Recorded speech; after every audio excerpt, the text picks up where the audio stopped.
everybody. Welcome back to the Royal Read. So glad you decided to come by and see what I am reading on today.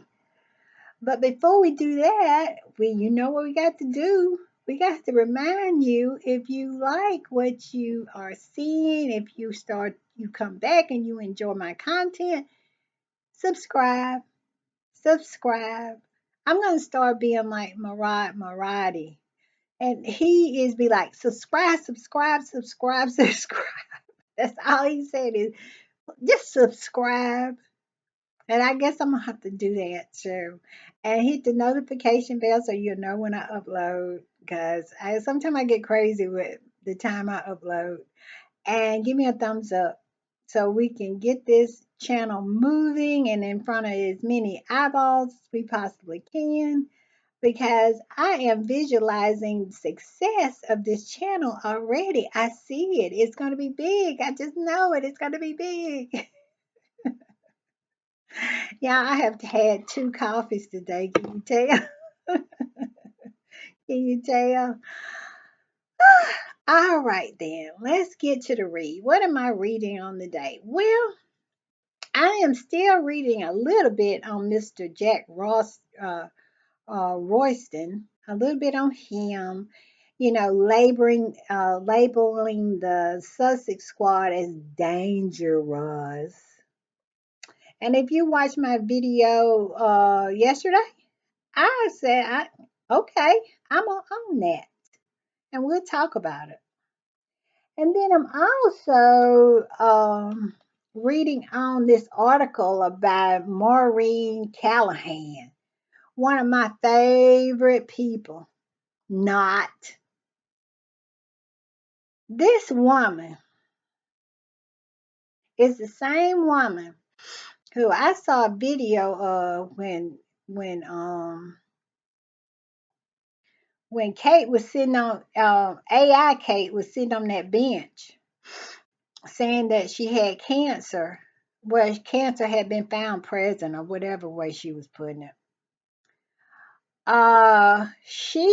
Meghan, just so happens, living her life, had went to a children's hospital and was reading a book, and she had did that, I think, a day or two ahead, but the hospital just posted it on their website.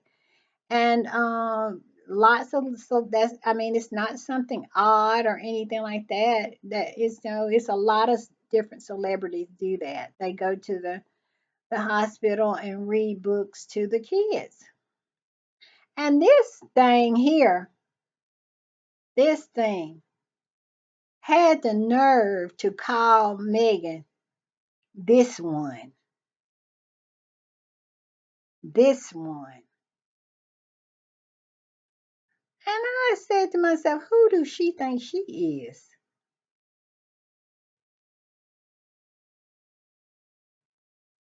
I don't know. And I think she is American. Correct me in the comments if she's not. So she should know better. She's know that tone and the way she said this one, that's some racist junk. That's racist crap. And if she's American, she knew exactly what she's doing. And I think when I heard her on that saying this one, she had an American accent. So she knew what she was doing. And she knew that Meghan had did that a few days earlier. And if she didn't, so what?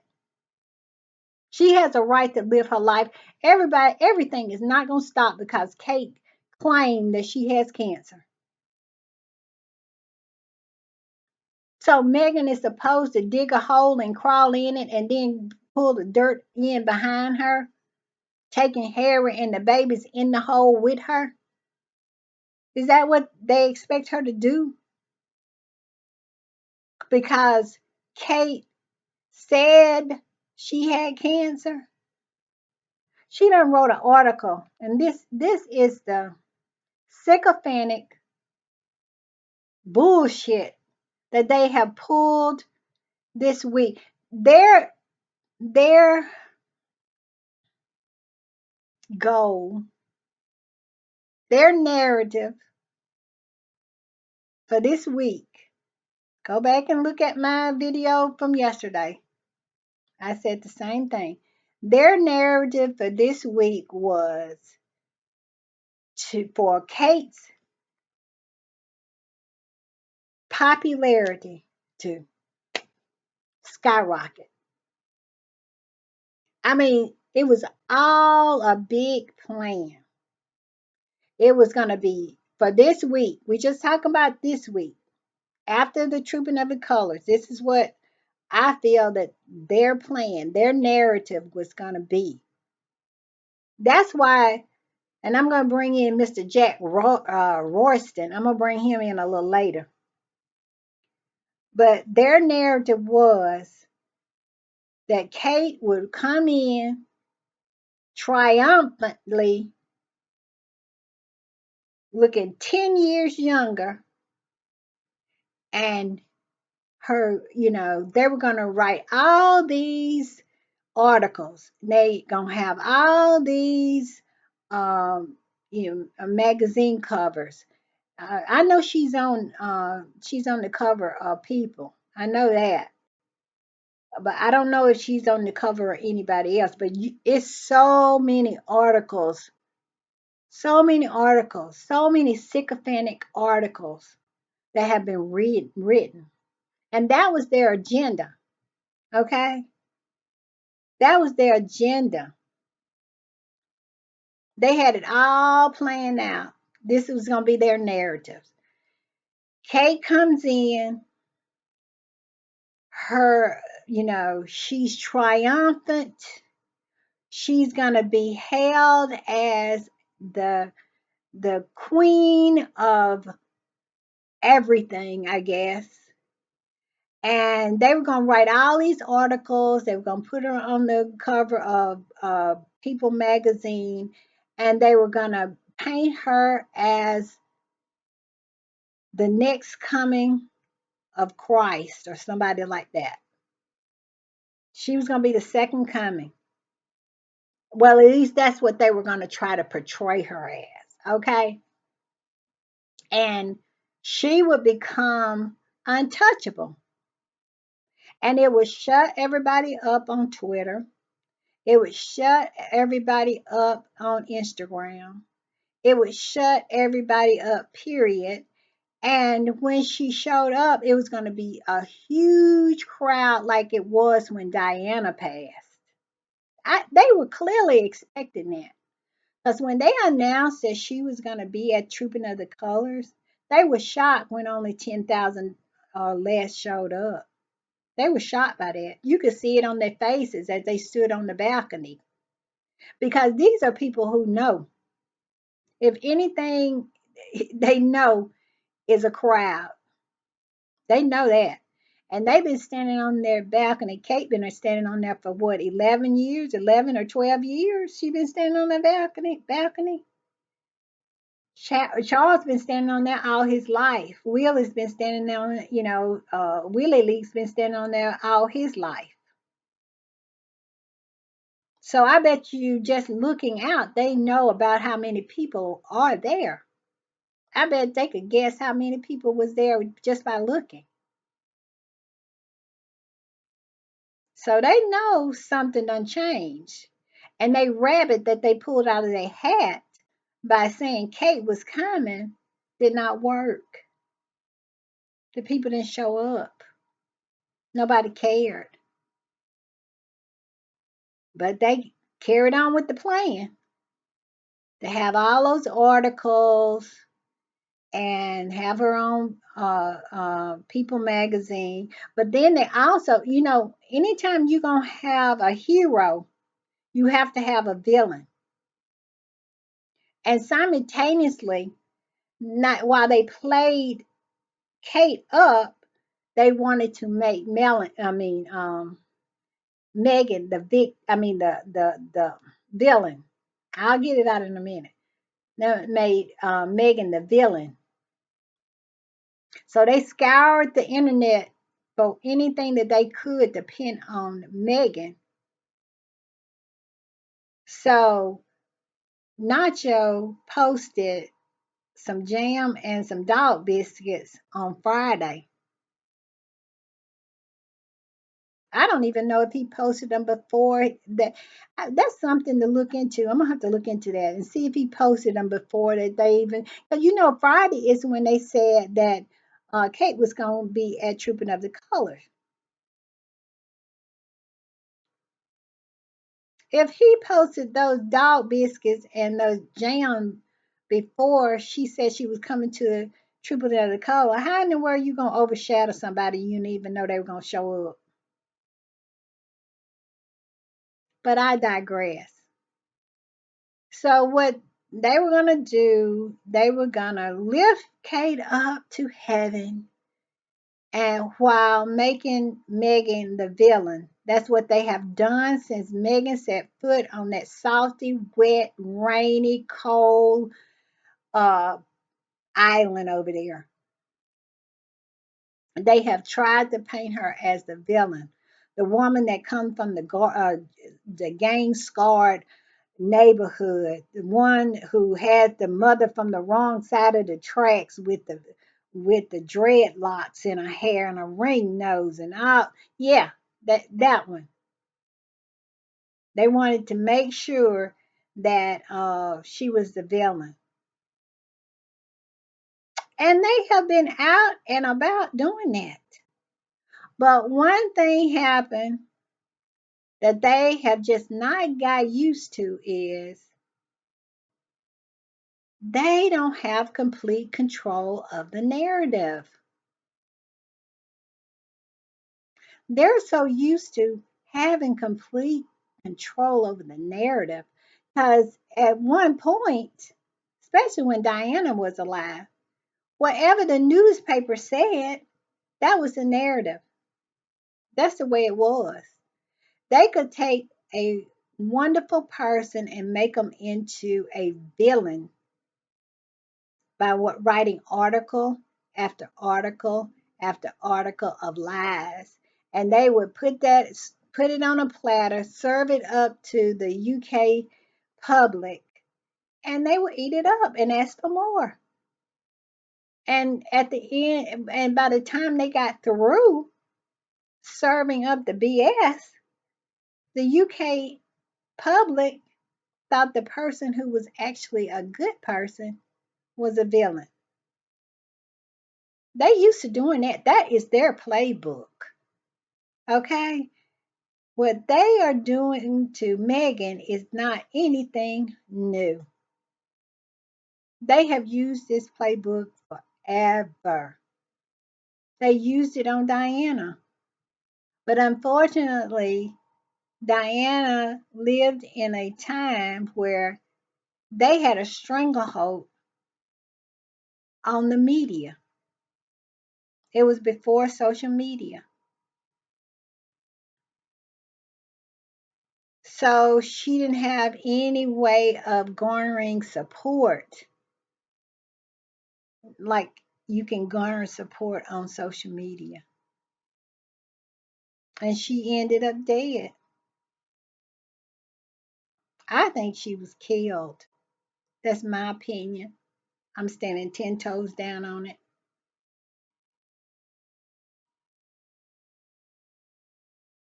I believe it.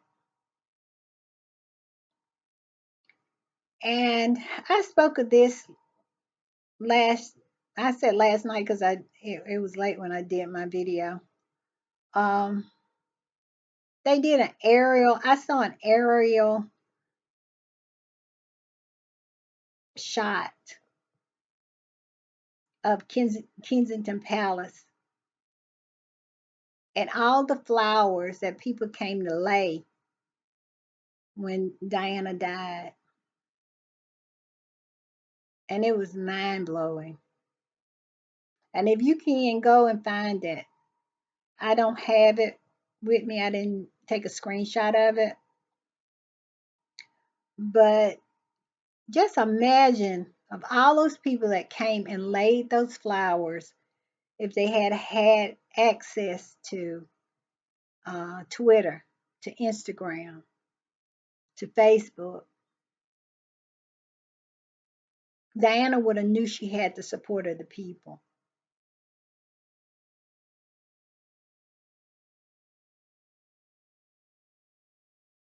but she didn't know. She didn't know. And they had full control. They, the royal family, this is what I believe, this is my belief. The royal family sicked its hounds on her. They let loose the hounds on her. They were out to destroy her, and they did. And they did the same to Harry and Meghan. They let loose the hounds on them too. But who stood in between them and the hounds was the Sussex squad. It was like-minded people who took a look at what they were doing and said, this is not right, and supported Harry and Meghan.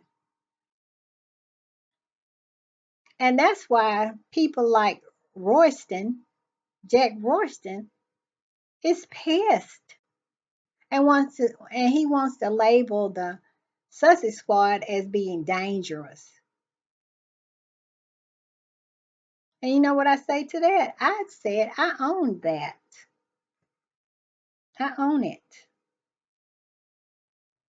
We are dangerous to his agenda. We are dangerous to his narrative. Okay? They have a narrative. They put it out there and we call them out on it. How are you going to bring out a woman who said that she has been through 3 months of chemotherapy, have 3 more months to go, and she looks better than she did before she even said she had cancer?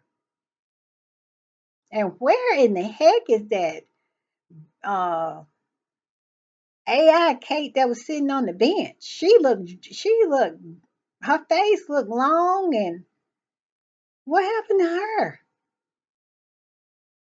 She don't look nothing like the Kate that showed up for Truth and Other Colors. We got three different Kates. We got a Kate at the market Kate. We got the Kate in the grainy picture in the car with a mama Kate, and we got Kate on the bench. And I don't believe but one of the Kates, and that's the Kate in the car with her mama, the grainy one, with the swollen face. Because the work she had done on it hadn't went down yet. So they made the picture grainy. And so yeah, we are a danger to your agenda. We are a danger to your narrative. You're so used to being able to put a plan in place, call all this is what Kensington Palace is used to. This is what Buckingham Palace is used to. The firm is used to. They're used to sitting down, brainstorming. They have a problem. Charles and Kate, the king and the queen to be, has the stain and the stench of racism on them. And they have the Commonwealth, which is almost 80% people of color. So they sit down at the table and they start brainstorming. We got to do something about this, especially with the king showing up and people throwing eggs flying over his head and crashing at the foot of Camilla. And then those polls came out and they were underwater for the first time. Less than 50% of the people wanted the monarchy in Great Britain. And you put all that together, that is a problem. So they sit around and they brainstormed on that one and they came up with this. I mean, it's not something unusual. This is what they do. They use the same playbook. Diana was a problem. They sit and brainstormed about that one and decided to do something with that.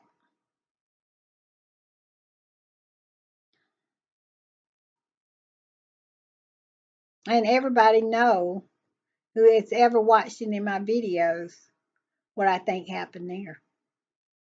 So they sit down and they brainstorm and they came up with this. They created a whole lot of interest. They put out a whole lot of red herrings with the market video and the sitting on the bench Kate and the grainy Kate, and they fed fed articles, a palace source gave them all kinds of stuff. We don't know when Kate will be back. We don't know. She'll never probably come back in the capacity that she was. I mean, they fed us all kinds of stuff, had us so confused, but it was all part of the plan. They had sit down and mapped this all out. Like I said the other day, you got to give them their props. It was genius, and we need to put some respect on their name. We need to put some respect on their name. And so they figured this out. And then that was the first part of the plan, to use the cancer card. Because, like I said, what are the odds that the two people that Piers Morgan dropped a dime on for being the racist royals up and got cancer a couple of months later? We were thinking the ancestors I was like, the ancestors are like really, really working here. No, it wasn't the ancestors that were doing that. That was something they had hatched up in their boardroom. That's what that was. And that was the first phase of the plan, was to do get that stench of racism off of them and make sure that people felt sorry for them, made sure that people was rooting for them, made sure people would have compassion for them, and wanted to make sure that, and be able to silence their critics. Who in the world would criticize a cancer stricken person? Who would do that? Would shut them right on up.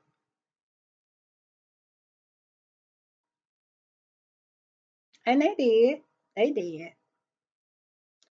But then they overplayed it on the second half. Okay? The second half was having Charles walk around. He stayed out for a little while, but I just found it strange. I was like, if Charles got cancer, why isn't William stepping up more? Why your father has cancer? Why are you not stepping up more? He dropping um announcements saying that he has to stay with his wife and da da da da da. And I'm like, wait a minute. But I just found it odd. I didn't find it suspicious. I found it odd. But see, they just overplayed the second hand. They overplayed it. And then all of a sudden, here comes Charles working as hard as he has always worked. He had told us that, he's sometimes he gets weak and he lost he's lost his taste and all. You know what I'm saying? Well, he was at the cancer. He went and visited the cancer center, and one of the patients there said that he had lost his sense of taste with chemo.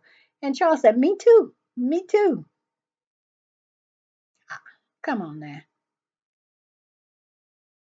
And Charles was just meeting everybody, going around, meeting everybody, was not being careful, going in the crowd, shaking hands, kissing folks, you know.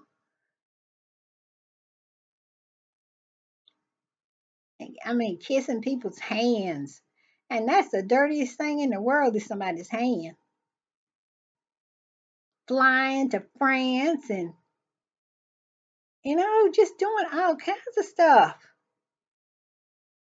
And also, too, he just never looked sick to me. He never looked sick to me. He never lost an inch off his childbearing hips, not a hair off his head.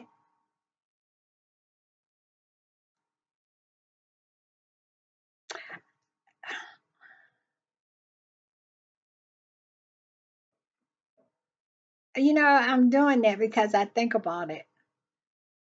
How gullible were we? How gullible were we? And then here comes Kate.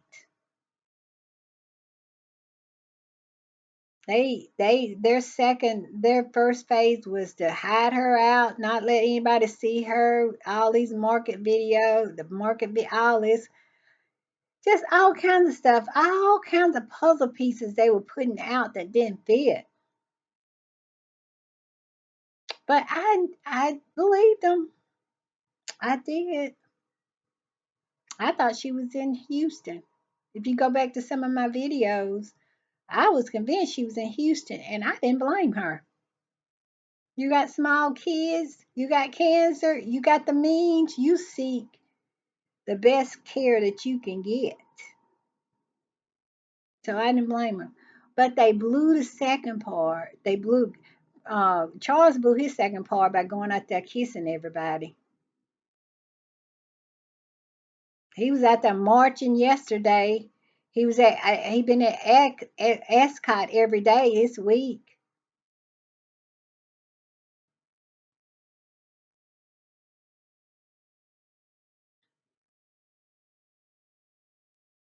I don't know. And then here comes Kate. Here she comes, the second coming of Kate, looking 10 to 15 years younger than she did before she got cancer, before she says she got cancer. And they wanted us to believe that. And so that was the second part of their plan. So this week was the what is it when you the part of the last, the finale. This was going to be the finale. This was the one that was going to seal the deal.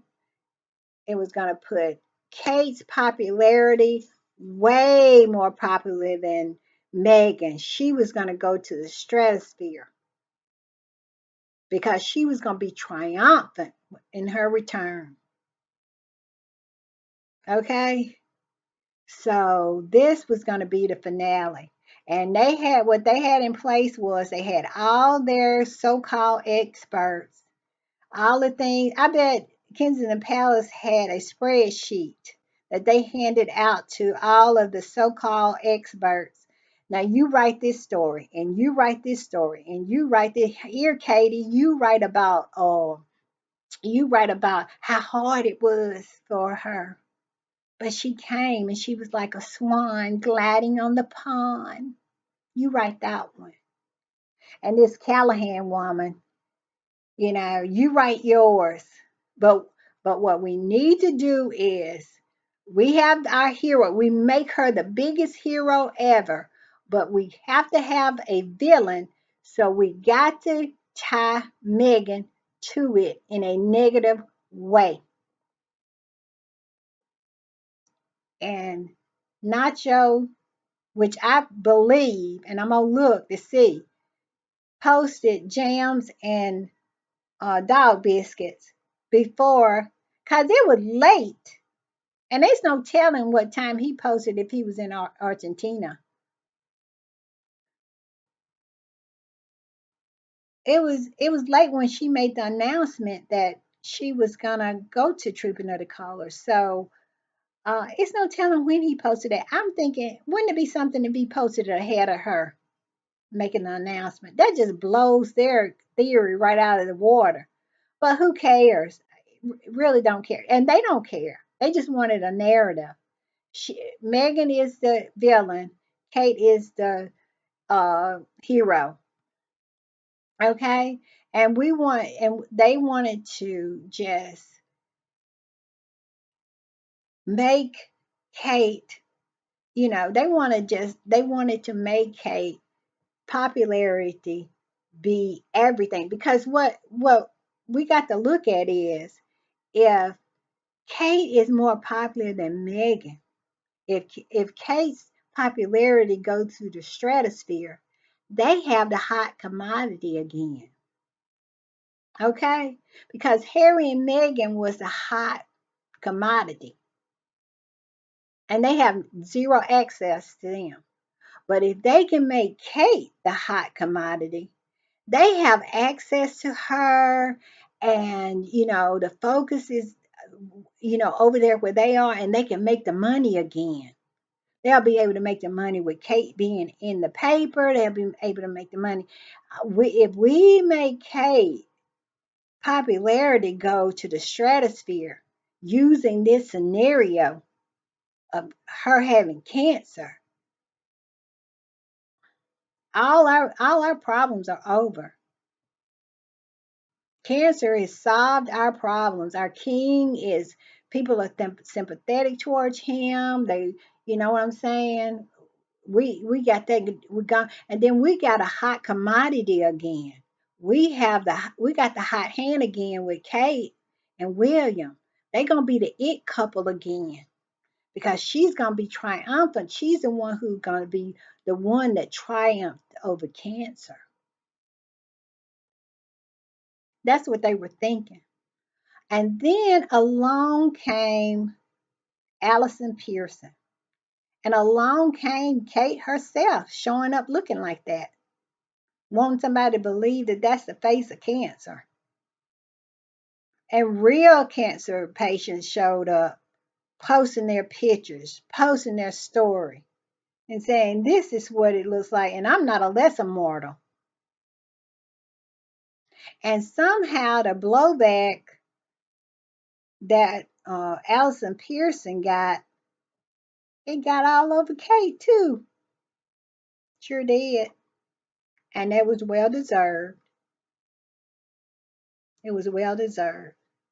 And then all of a sudden they want to change the narrative and talk about, well, we didn't see what you didn't see what you thought you saw. Kate is really, really sick. She's cancer stricken. Page 6 had this whole thing. Meghan posts new products on her website when as cancer stricken Kate attends Trooping of the Colors. That's exactly the scenario that they wanted. And here is Miss Maureen. Kate's brave public returns expose a very private vulnerability. But, says Maureen Callahan, it also proves why she couldn't be more different than Meghan. You're right, she is different than Meghan. Meghan don't lie about having cancer. Meghan ain't had no facelift. She ain't had nothing to tweak. You're right. She is not like Meghan. And we are happy about that. Let's read a little bit more what this fool's saying. The true royal decorum looks no farther than the emergence. You see what kind of verbiage they use? The emergence of Princess Catherine, Princess of Wales.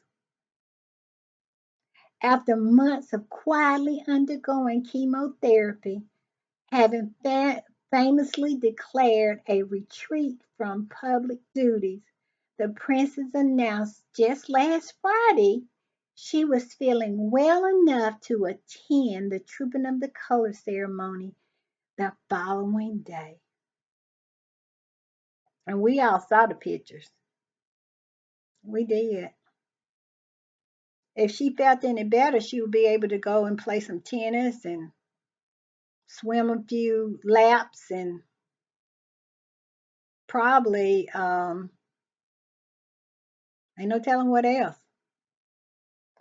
Rather than indulge as certain Duchess trends in victimhood, self pity, oversharing, and navel gazing, the princess expressed gratitude and humility and a desire to celebrate her family and the king himself enduring his own cancer battle. Give me a break. Give me a break. Okay, give me a break.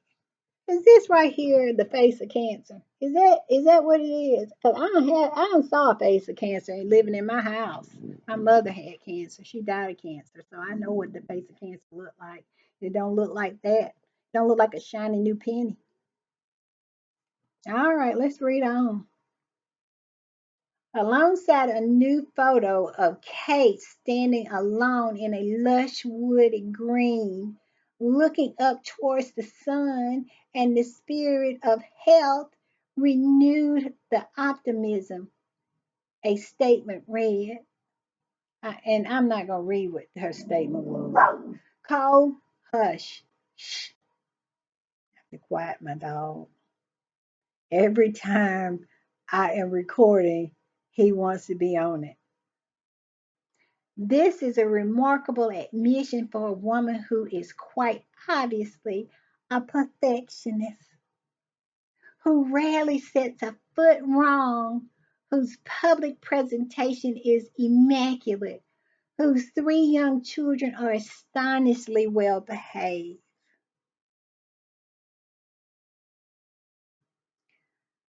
Oh, give me a break. Give me a break. See, that was the narrative. And so Jack Royston, that's his name, Jack Royston, got a load of Twitter, got a load of what people were saying.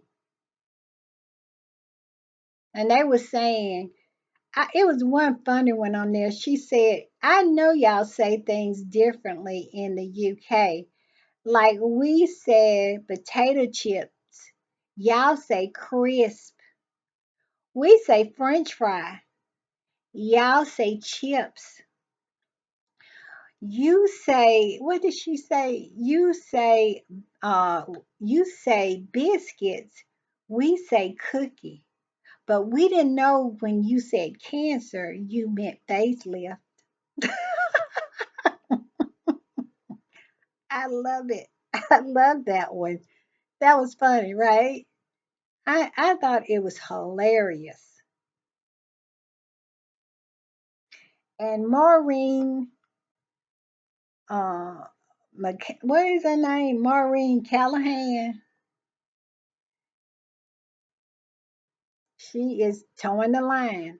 And what I was saying was what happened, the reason he wanted to label us the villains is because what they had, the plan, the second portion of the plan did not work out. And they have to have somebody to blame. And of course they want to blame the Sussex squad. They want to blame the Sussex squad for all the mess and the everything that's been said on Twitter about nobody believing that she has had cancer. Everybody believes what their eyes, is telling them, what their eyes see. And they mad. They big mad. Because like I said, they had the plan They gave everybody their assignments. Katie, here you go, Katie. Here you go, Jack. Here you go, Richard Eden. Here you go, Angela Levin. Here you go. Y'all go out and y'all make Kate the hero and Meghan the villain. And the Sussex squad and like-minded people got in their way and they mad about it. So he want to label us dangerous and she want to come and write crap like this.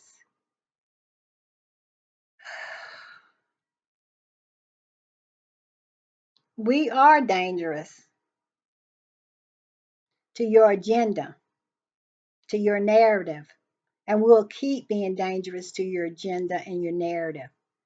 If you want us to stop, you stop. You stop. Change your narrative. Change your agenda. Focus on the ones that are over there. If you, I don't care if you want to build Kate up to be a hero. Do that. But leave Megan out of it. Leave her out of it. Leave Harry out of it. Leave Lilibet and Archie out of it. I said in my last video, they would have no problems with the Sussex squad if they would just keep Harry and Meghan's name out of their mouths. We are not like the derangers. You can go to the search engine on YouTube and put in Meghan's name, and hate channel after hate channel after hate channel shows up. Okay? You can put Catherine, the Princess of Wales, and 0 hate channels will show up because the Sussex Squad is not about that.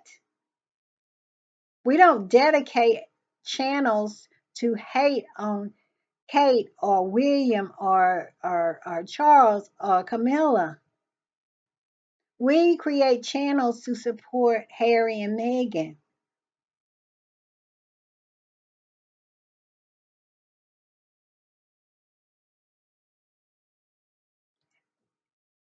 They are the ones that are dangerous.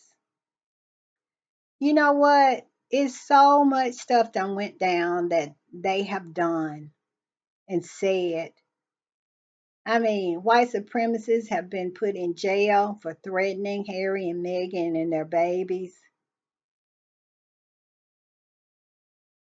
It's been derangers who didn't believe or pretend not to believe or encouraged people to believe that Meghan was not pregnant with her kids and wanted them to her stomach. But did Royston, did he write anything about that? No, no, he didn't. He was quiet. Mom, nothing. Does he ever say anything about Angela Levin, who gets on GB News on the constant and lie and reach up her butt, pull out crap and call it Harry and Meghan news? No, he'll never say anything about that. Did he say anything about Tom Bauer? That's his name, Tom Bauer. Did he say anything about him when he said that Harry and Meghan must be destroyed? Or did he say anything about them saying that Harry and Meghan wanted to destroy the royal family, spewing that hate to incite hatred against Harry and Meghan? No, he was mom. What about that dude was talking about Meghan should be dragged through the streets of the UK naked while people throw shit at her and shout shame, shame? What did he write? What article did he write about that one? Jeremy Clarkson. When Jeremy Clarkson said that. No, he was quiet. It's the fact that they feel the power of the Sussex Squad to take away their narrative, to take away, to throw a a wrench in their agenda, to be a reflection, serving them back the same energy that they served to Meghan and Harry. That's why. And like I say, I own that. If when you said dangerous, if you mean that, then yeah, yeah, I am. Yeah, we are. But we do not mess with anybody. We don't. If you will stop, we will stop. And you can have any kind of agenda or any kind of narrative you want to do with Kate and that bunch left behind back there. If you leave Harry and Meghan alone and her and their kids and Mama Doria, leave them alone. Because all we want is to see our faves thrive, to get back to the point where Harry and Meghan share pictures of Archie and Lily and so we can watch them grow up, to buy jam, to buy dog biscuits. Because that's what we would be focused on if you would keep their name out your mouth. Because it's never been a hate thing for us. It's been a protective and defensive thing for us. Look on the other side. It's a hate thing for them. They pretend, well, they say that they are Kate fans or Royal Family fans or whatever they say, how they label themselves. But they have nothing on their channel about who they said that their favorites are. Everything is about hating on Meghan. That's the oddest thing I ever saw. How can you be a fan of somebody and all you do is spend your time talking about somebody else? That makes no sense. Change your agenda, change your narrative where Harry and Meghan are no longer in it. You won't have any problems with the Sussex Squad. We'll be too busy buying jam, buying cookware, seeing Archie and them grow up, you know, just Googling about, Archie's and them first grade picture, second grade picture, Archie graduating from high school, who, just to watch them thrive and to know how far that they have came. That's all we want. We never wanted the war. We never wanted it, but we just didn't shy away from it. And that's the problem with you that you have with us, that we don't shy away from the fight. But we don't want it. We don't want it. We want to enjoy our faves in peace. But you want to abuse, lie on, and I feel unalive our faves in peace. And we will absolutely never let that happen. Absolutely not. Absolutely not. So my challenge to Mr. Jack Royston is, we'll stop if you stop. It's just that simple. Because the Sussex Squad, really, all we want to do is to talk amongst ourselves, to enjoy our faves going to the Invictus games, and just we want to see the kids grow up, and we want to see how Harry and Meghan flourish and thrive, and and just really be a part of that. We could care less about them other people, but if you bring it to us, I have a little plaque that it's not really a plaque. It's like a picture that sometimes I post on Twitter, well, formerly known as Twitter, ex formerly known as Twitter. When that I post and it says, "Don't start no shit, won't be no shit," and that's pretty much the Sussex Squad in a nutshell. Don't start it, won't be none. All right, everybody. That is my take for the day. I cannot believe I went 50 minutes. That's ridiculous. I got to talking and I didn't know when to shut up. But anyway, let me do my what is his name? Well, you know who I'm talking about. I love him. I'm going to do my impression of him. Subscribe, subscribe, subscribe. Thumbs up, hit the notification bell, and subscribe. All right, y'all. Bye. I'm going to say bye.